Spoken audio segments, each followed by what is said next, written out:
Is this real life? I'm having a hard time telling. We're on a Zoom meeting, are we? I don't know. There are backgrounds, but I think they're real. It's always changing. How many Zoom meetings? Man, every day Zoom meetings. I'm burned out. They better open this joint back up. I can't do any more Zoom meetings, man. You know, I kind of like the Zoom meetings. That's because you turn the camera off and take a nap. We share an office. Oh. I know what's going on. Forgot about that. Yeah, it's kind of rude. When I'm in the middle of very important information about things like the Masked Singer and Tiger. I read the bio you put out, so I'm kind of informed. No, you just flipped through the PowerPoint. All right, everybody. Welcome to Real Estate Geeks Season 2, episode... This is really episode 6. As we did do our live episode, which is typically at the end of the season, at the beginning of the season. So this is the penultimate season finale of Season 2. Face for Radio Productions welcomes you here to the Rolling Realtor Studio. Sunny day in the Ozarks. After all the rain we've had, finally some sun coming out. Yesterday was just awful. Cold, lots of rain, and today, beautiful. But what do they say about the weather around here? If you don't like it, wait 5 minutes. Exactly, because rain will be back in. Something will change. Yep, there you go.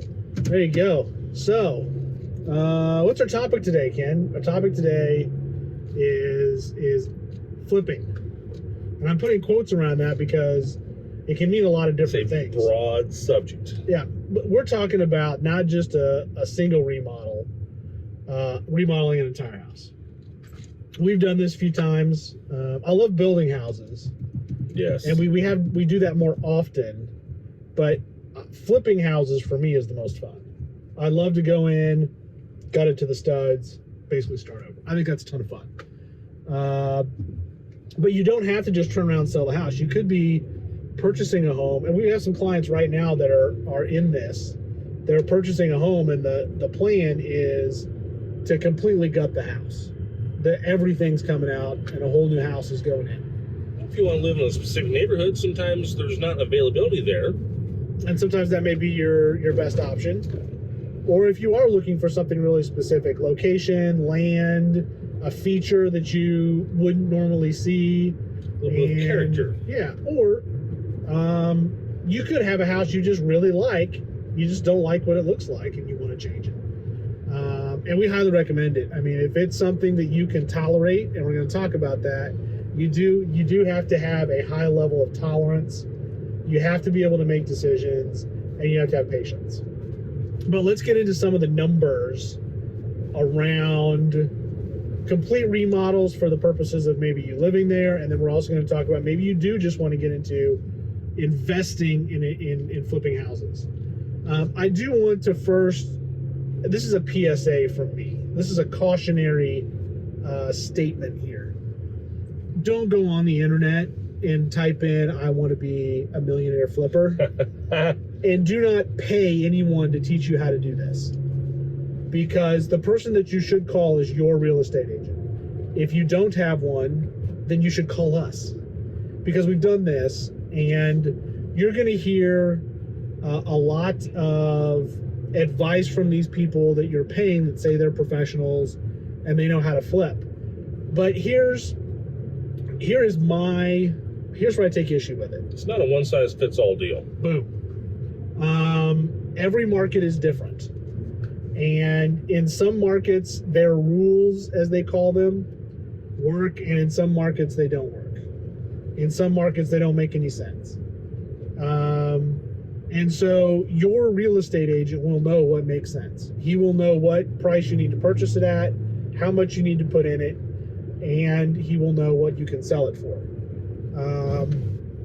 Anybody that tells you that you can make millions of dollars being a flipper and never have to put any of your own money in it, they're not incorrect. But I will tell you, if you're not putting any of your own money in, you're going to be paying somebody else a lot of money for the privilege.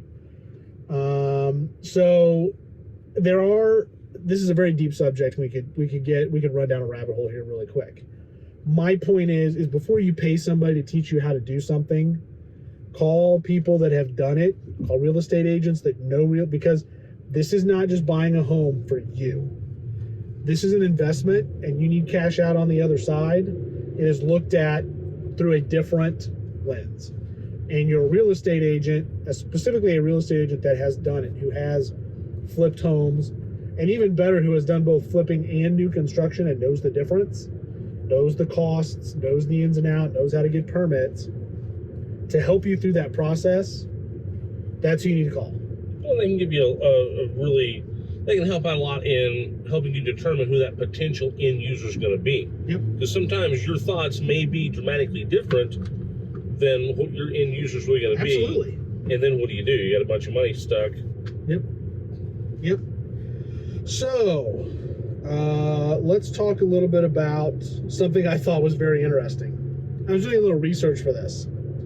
And it is big business. Flipping homes is big business because we do need the inventory out there. And there are a lot of older homes that just haven't been taken care of. It's not just, go buy foreclosures. There are homes out there that you can pick up for a lower cost in neighborhoods that are going through what's called gentrification. You can purchase those homes at a lower price, but a lot of the other homes have already been remodeled and resold for a much higher price. And that's how you build in your equity position. But it blew my mind how many shows there are on TV right now about flipping houses. Oh, you want to take a guess at how numerous. many I could find? I would say at least a dozen. You should probably be a bit more generous, Ken. Uh-oh. Oh, actually a lot more generous. Really? So it started with the granddaddy of them all, right? Which is Flip This House. That was kind of like the first one that came in. Mm-hmm. It's the first one that I remember. And it kind of hit me that started in 2005, 16 years ago. Really? Okay, short list. Kind of a short list. Flip or Flop, Flipping Vegas, Flipping Out, Masters of Flip. Of course, the original Flip This House. Zombie House Flipping, Flip or Flop Vegas, Flip or Flop Atlanta, Desert Flippers, Hidden Potential, Property Brothers Buying and Selling, Restored by the Fords, Beach Flip, Big Beach Builds, which was about flipping beach houses, Flipping the Heartland, Flipping Boston, Flip Men, Sold on the Spot, Mark and Derek's Excellent Flip, First Time Flippers, 5-day it just keeps going. I remember It just keeps going. was in there somewhere Yeah. with their show. Yep. I will Flipping admit, Vegas. I will admit this quickly. My two guilty pleasures were Flipping Out with Jeff Lewis because I thought he was funny. Flipping Out, Flipping Like Disick is a new one with Scott Disick.